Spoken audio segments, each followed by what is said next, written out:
Fraud using company checks. There are a number of ways to defraud your business using your own checks.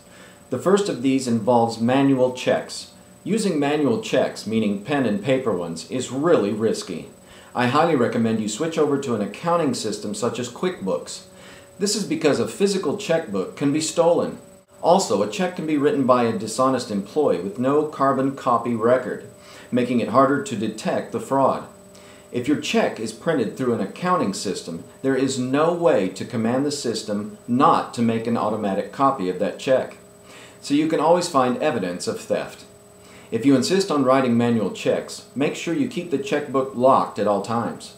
If you print the checks yourself, don't leave check stock in the printer or anywhere where it can be accessed.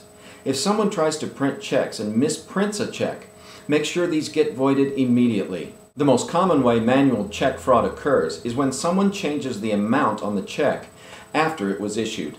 Let's say you give your employee a check to go buy office supplies. They simply change the number on the check or add an extra zero somewhere and go cash the check at an ATM.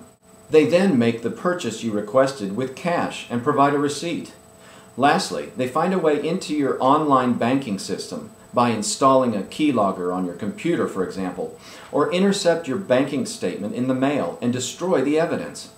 In many cases, they don't even destroy the evidence and the missing funds are just never noticed. Many small businesses use manual checks. They figure they don't have the money or time to switch over to an automated system. If you're one of these people, you're in the highest category of risk because you probably also only have 1 or 2 bank accounts. An employee could just rewrite your check, wipe out your whole account, and disappear into the night.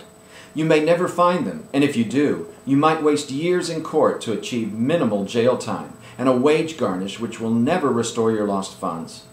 An employee can also now cash your checks without ever leaving their desk. This is called electronic truncation. Someone can just buy an electronic truncation program and convert your checks to electronic withdrawals. You may never be able to see an original copy of the check in your online banking system, as the employee may have deleted it. And due to privacy laws, you can't even ask your bank who the payee on the check was, making it impossible to detect this kind of fraud. The only thing you can do is just to make sure they never have access to the checks or accounting system to begin with. ACH conversion is another process similar to electronic truncation. The only difference being that you can still access the original check and check copies if a check has been ACH converted. Remember to monitor all checks payment at disbursement, not receipt. If you wait until the check payment posts on the account, it might be too late.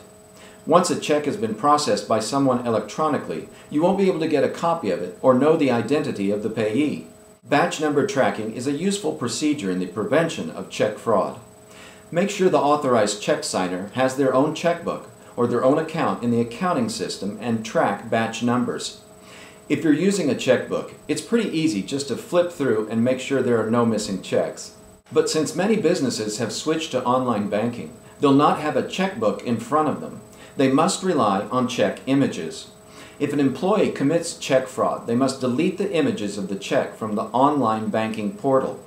To prevent this, make sure to give all employees read-only access, even the IT people. Also, to be extra safe, store the check images in a separate folder with an additional password and admin-only access. Your bank's IT department can help set this up. Due to new electronic banking laws, you will never see a physical copy of a canceled check. In many cases, you'll only be able to review the scanned image of the check in the online banking portal. This is risky since many schemes can only be detected by checking the front and back of the check, but the bank often only scans the front. Make sure your bank scans both sides of the check. If they won't do it, switch banks.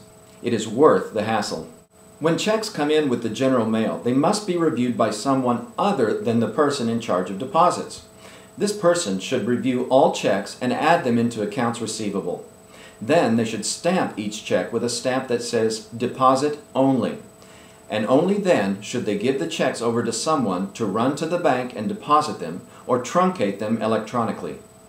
Failure to follow any of these steps could result in an employee cashing some of the checks and pocketing the funds. Lastly, Make it a weekly procedure to compare total payments in the accounts receivable system to total deposits posted in your bank account. The two numbers should match up. Next, we'll discuss accounts payable fraud.